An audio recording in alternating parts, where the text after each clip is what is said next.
की first century की जो नई शिक्षा नीति उसके तहत बच्चों को गतिविधि शिक्षा की आधार सेशन।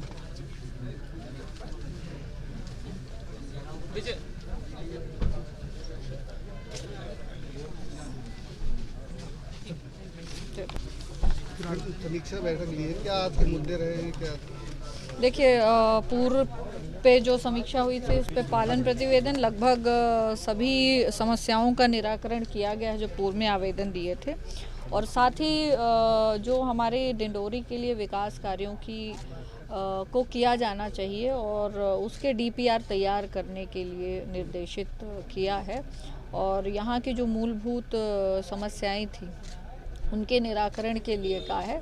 साथ ही इसको विकसित करने के लिए डिंडोरी जिले को वो सब कहा गया।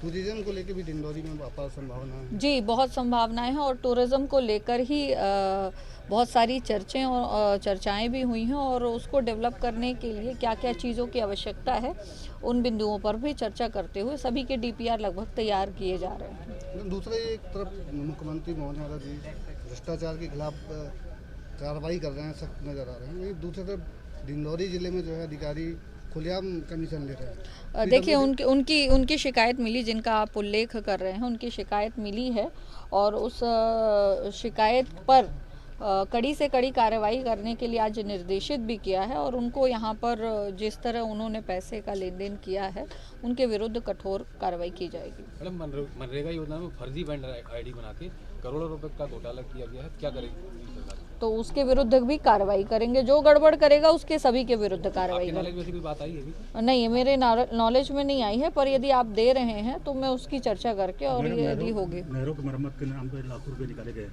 और नहर अभी सूखा है, किसान परेशान हो गए। नहीं, उसकी जांच के लिए कहा है कि जो भी एजेंसी, चूँकि ये 2007-8 का मामला है, तो उसकी जांच के लिए कहा है कि उसने किस तरह, किस गुणवत्ता के साथ काम किया और कितना काम किया, कौन सी एजेंसी थी, कौन से इंजीनियर्स थे, उसकी जांच के लिए कहा है। जल जीवन मिशन योजना के तहत काफ़ी यहाँ काम अभी भी पूरे नहीं हो पाए। जी, राशि निकाल ली गई है, लोगों को अभी भी सुविधा नहीं। क्या कहते हैं, जल जीवन मिशन के कामों को तेज़ी के साथ करने के लिए निर्देशित भी किया है, और साथ ही जो हमारे जल जीवन मिशन के काम रुके हुए थे उनके काम लगभग सभी के चालू हो गए हैं।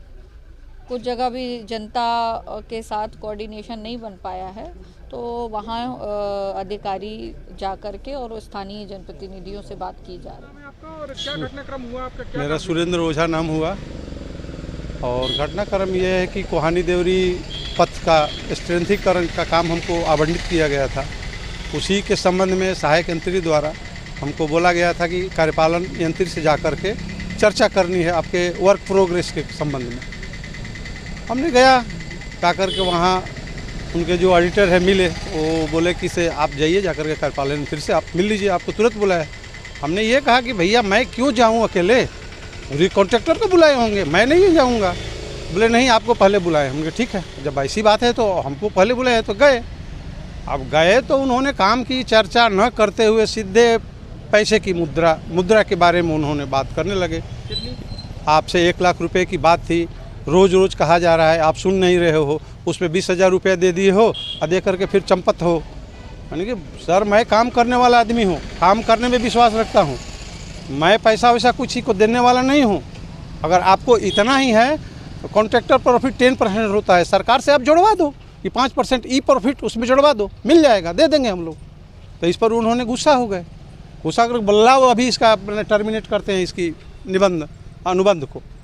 मतलब कि आप स्वतंत्र हैं सर, आप अगर एएनसी हो आप अनुशंसा कर सकते हो, आप अगर खुद एएनसी हो तो रद्द कर दो। मुझे कोई, ये 1 करोड़ 73 लाख का था, जीएसटी सहित 2 करोड़ समथिंग का था। कहाँ शिकायत की आपने?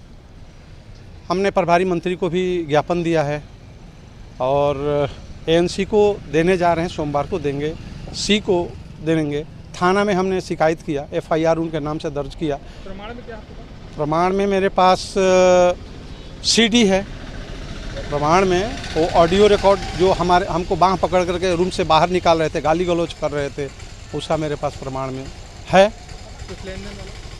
लेन देन वाला भी है। ऑनलाइन उन्होंने कहा कि आपके पास पैसा नहीं है तो आप ऑनलाइन हमारे ऑडिटर के अकाउंट्स में ट्रांसफ़र कर दो। हमने अकाउंट्स के ऑडिटर में ट्रांसफ़र किया, मेरे पास कम पैसे थे, फ़ोन पे में भी उतना पैसा हम लोग नहीं रखते हैं, ज़रूरत के अनुसार ही रखते हैं। चेक देते हैं हम लोग, तो चेक तो वो लेंगे नहीं, तो हमने 11,000 रुपये डाल दिया कि चलो भैया ले लो, तुम्हारे बारे हो, अपना बलाए ख़त्म हो मेरा। तो उन्होंने बोला कि 11,000 से क्या होगा, तुम 20,000 दो अभी। हमने कुछ और पैसा उनको ट्रांसफ़र किया, और उसके बाद बोले कि भैया मैं कुछ नहीं देने वाला हूँ, आपको जो करना है कर लो।